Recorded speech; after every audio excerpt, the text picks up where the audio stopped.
دیکھیں یہ جو دوسرا سوال یہ ہے کہ آیت الکرسی اور دعا جو ہے وہ فرضوں کے بعد مانگنا ضروری ہے یا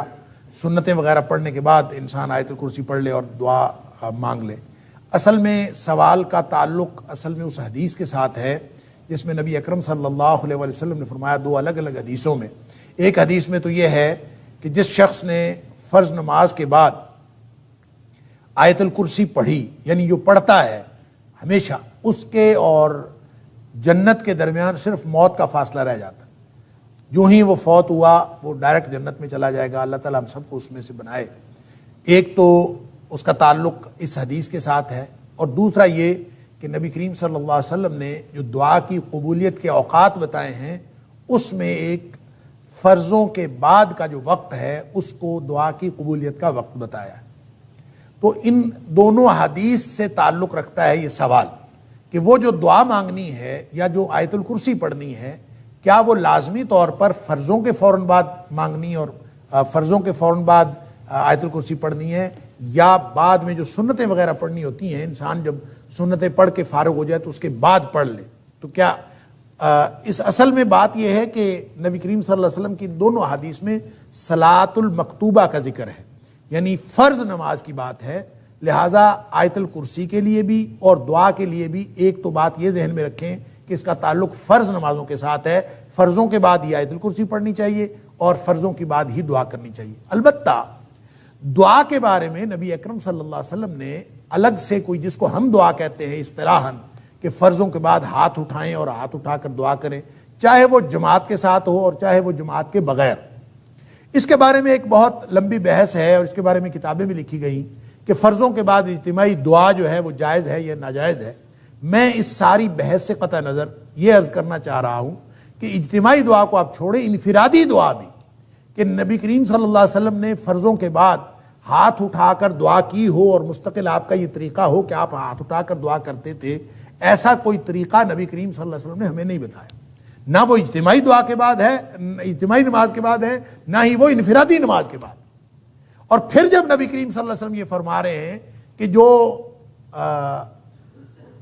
دوبر و کل صلات، ہر نماز کا جو آخر ہے اس کے پیچھے جو ہے وہ نماز کے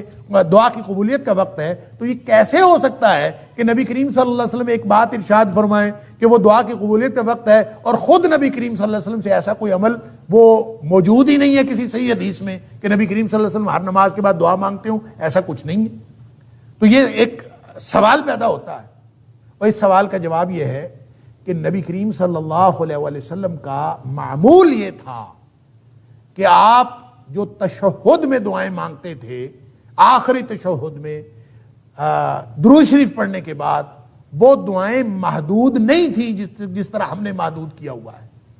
کہ ہم ایک دعا پڑھ لیتے ہیں یا دو دعائیں پڑھ لیتے ہیں اور ہم سمجھتے ہیں بس نماز میں اتنی دعائیں پڑھنی، اس کے بعد دعائیں نہیں پڑھنی۔ وہ جو دوبر کل صلات ہے، یہ بھی اصل میں نماز کا آخر ہے، اور وہاں پہ جو دعا کی جاتی ہے وہ دعائیں مراد ہیں کہ جتنی بھی آپ وہاں دعائیں کریں گے وہ اللہ کے ہاں قبول کے درجے کو پہنچتی ہیں، یہ وعدہ ہے۔ لہذا اس کا مطلب لازماً سلام پھیرنے کے بعد نہیں ہے، سلام پھیرنے سے پہلے کی دعائیں،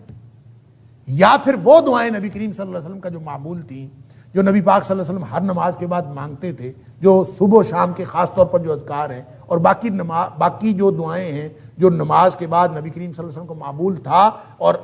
یہ نماز کی کتابوں میں، حدیث کی کتابیں موجود ہیں، آپ ان کو دعاؤں کو یاد کر لیں۔ اصل میں اس سے مراد وہ دعائیں ہیں جو نبی کریم صلی اللہ علیہ وسلم تسلسل سے اور ہمیشہ معمول کے مطابق مانگتے تھے۔ اس میں سے 4-5 دعائیں تو ایسی ہیں جو تشہد میں نبی کریم صلی اللہ علیہ وسلم کبھی قضا نہیں کرتے، ہمیشہ پڑھتے تھے، اور باقی اس کے علاوہ جو دعائیں ہیں وہ آپ اگر پڑھ لیں تو وہ بھی ٹھیک ہے، وہ بھی اسی کے اندر آئے گا۔ اور اگر آپ اس وقت دعائیں نہیں کرنا چاہتے، اس وقت 2-3 دعاؤں پہ اکتفا کرتے ہیں اور بعد میں دعا مانگنا چاہتے ہیں تو مانگ لیں۔ نبی کریم صلی اللہ علیہ وسلم کے فرمان کا مطلب بہرحال یہ ہے کہ فرض نماز کے بعد دعا کی قبولیت کا وقت ہے۔ آپ اگر اس میں سے کوئی طریقہ اپنا لیں، چاہے انفرادی طور پر آپ بیٹھ کے بغیر ہاتھ اٹھائے دعا کریں، وہ بھی درست ہوگا۔ اگر آپ ہاتھ اٹھا کے دعا کر لیں وہ بھی درست ہوگا۔ اگر آپ کبھی اجتماعی طور پر ہاتھ اٹھا لیں، کسی نے کہہ دیا کہ دعا کر لیں، تو اس میں بھی کوئی حرج نہیں ہے، کیونکہ ان میں سے کوئی بھی طریقہ نبی اکرم صلی اللہ علیہ وسلم نے خاص نہیں فرمایا۔ البتہ خاص معمول نبی کریم صلی اللہ علیہ وسلم کا وہی ہے جو عام معمول تھا، اس کو اپنانا ضروری ہے۔ اس کے علاوہ اگر کوئی شخص دعا کرنا چاہتا ہے وہ کسی بھی طرح دعا کبھی کر لے تو اس میں کوئی حرج نہیں ہے، لیکن اس کو نبی کریم صلی اللہ علیہ وسلم کا مسنون طریقہ سمجھ کے نہ کرے، اس لیے کہ سنت ثابت ہوتی ہے حدیث صحیح سے۔ حدیث صحیح نہ ہو اور صحیح حدیث سے نبی کریم صلی اللہ علیہ وسلم کا عمل ثابت نہ ہو تو اس سے سنت ثابت نہیں ہوتی۔ لہٰذا جو ہماری بہن نے سوال کیا ہے اس کا جواب یہ ہے کہ جو دعا مانگنی ہے وہ چاہے آپ تشہد میں مانگیں سلام پھیرنے سے پہلے، چاہے اس کے بعد مانگیں، اور چاہے آپ ہاتھ اٹھا کے مانگیں، چاہے ہاتھ اٹھائے بغیر مانگیں، لیکن بہرحال یہ جو دعا کی قبولیت کا وقت ہے یا آیت الکرسی پڑھنے کا وقت ہے یہ فرضوں کے بعد کا ہے، جو قبولیت کا وقت بتایا گیا ہے یہ سنتوں کے بعد کا نہیں ہے۔ بہرحال دعا تو کسی بھی وقت مانگی جا سکتی ہے۔ اللہ تعالی ہم سب کو درست طرز عمل کی توفیق عطا فرمائے۔ واللہ اعلم بالصواب۔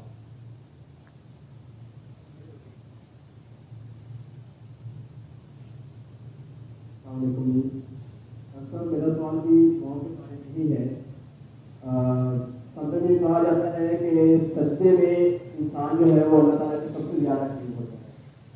اور اگر ہم کیا نماز کے دوران ہم سجدے میں دعا مانگ سکتے ہیں، یا جو مضمون دعائیں عربی میں ہمیں سمجھائی گئی ہیں یا سکھائی گئی ہیں کیا ہم وہ مانگ سکتے ہیں یا نہیں مانگ سکتے؟ دیکھیں بہت اچھا سوال ہے کہ سجدے میں نبی اکرم صلی اللہ علیہ وسلم فرمایا کہ اقرب ما یکون العبد من ربہ وہو ساجد، کہ انسان جب سجدے کی حالت میں ہوتا ہے تو اللہ کے سب سے زیادہ قریب قربت کی حالت میں ہوتا ہے۔ فَأَكْثِرُوا فِيهِ الدُّعَاء، نبی کریم صلی اللہ علیہ وسلم کا فرمان ہے کہ اس وقت دعائیں کیا کرو۔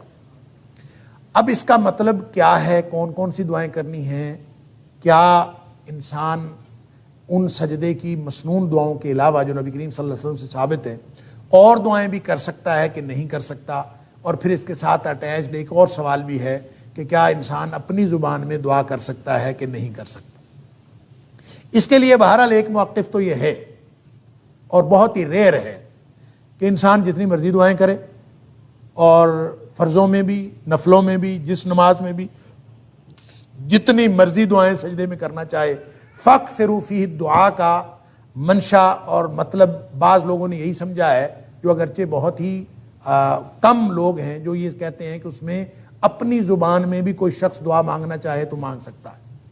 لیکن یہ بات صلو کما رأیتمونی اصلی، نبی کریم صلی اللہ علیہ وسلم کا یہ جو فرمان ہے کہ نماز اس طرح پڑھو جس طرح مجھے پڑھتا ہوا دیکھتے ہو، یہ اس فرمان اقدس کے خلاف ہے۔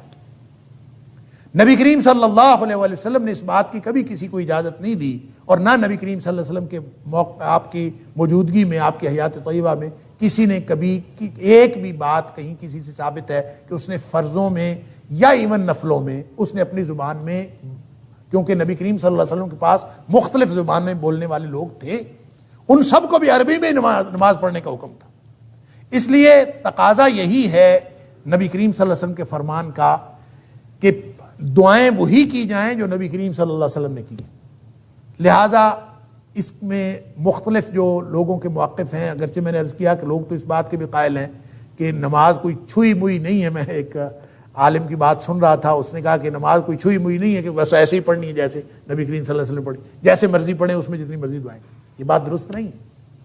اس لیے کہ صلو کما رأیتمونی اصلی ایگزیکٹ وہ عمل ہوگا، وگرنہ تو پھر صلو صلاۃ کے معنی تو 22 معنی لغت کے اندر آتے ہیں۔ آپ کسی چیز کو بھی صلاۃ کہہ لیں، آپ کہیں کہ اس کا نام نماز میں فاکثروا فیہ الدعاء کا آپ منشا اس طرح پورا کر سکتے ہیں کہ آپ انہی دعاؤں کو بے شک بار بار پڑھتے رہیں، اور جتنی مرضی لمبی دعائیں کریں، لیکن وہی کریں جو نبی کریم صلی اللہ علیہ وسلم نے کی ہیں۔ ایک بات۔ دوسری بات یہ ہے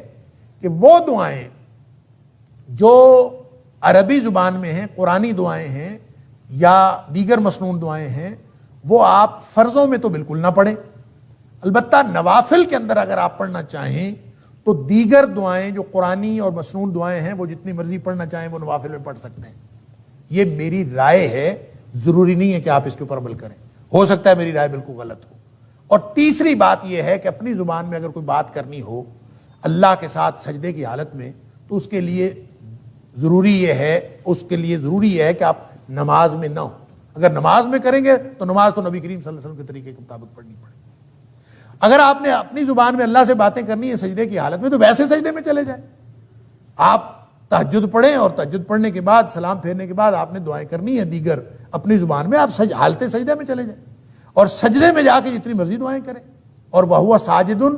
وہ آپ اس کیفیت میں ہیں, سجدے کی حالت میں ہیں, اور اللہ سے اس کیفیت میں یہ اسی طرح سے ہے جیسے ہاتھ اٹھا کے اللہ کے رسول صلی اللہ علیہ وسلم فرمایا کہ جو شخص ہاتھ اٹھا کے دعا کرتا ہے اللہ تعالیٰ فرماتے ہیں کہ مجھے شرمندگی محسوس ہوتی ہے کہ میں اس کو محروم کروں جو دعا وہ ہاتھ اٹھا کے مانگ رہا ہوتا ہے. اسی طرح سجدے کی حالت میں تو آپ وہ حالت پوری کر لیں, سجدے میں چلے جائیں اور سجدے میں جا کے جتنی مرضی دعائیں کریں. لہذا 3 کیفیات ہو گئیں. فرض کے اندر صرف وہ مسنون دعائیں جو نبی کریم صلی اللہ علیہ وسلم سجدے اور رکوع میں کرتے تھے وہی پڑھی جائیں. نوافل کے اندر دیگر مسنون دعائیں اور قرآنی دعائیں بھی پڑھی جا سکتی ہیں, اور اگر اپنی زبان میں دعائیں کرنی ہوں تو اس کے لیے آپ ویسے بغیر نماز کے حالت سجدہ میں چلے جائیں اور دعائیں کریں. یہ 3 کیفیات ہو سکتی ہیں. اور اگر آپ سمجھتے ہیں کہ اس طرح بھی دعا نہیں کرنی, کوئی اور طریقہ آپ سمجھتے ہیں تو کر لیں. نبی کریم صلی اللہ علیہ وسلم سے وہ مسنون دعائیں جو منقول ہیں اس کے علاوہ کوئی دعائیں پڑھنا سجدے کی حالت میں کسی صحیح حدیث میں میرے علم میں نہیں ہے, اور نہ ہی یہ کہ آپ نے کسی کو اجازت دی ہو.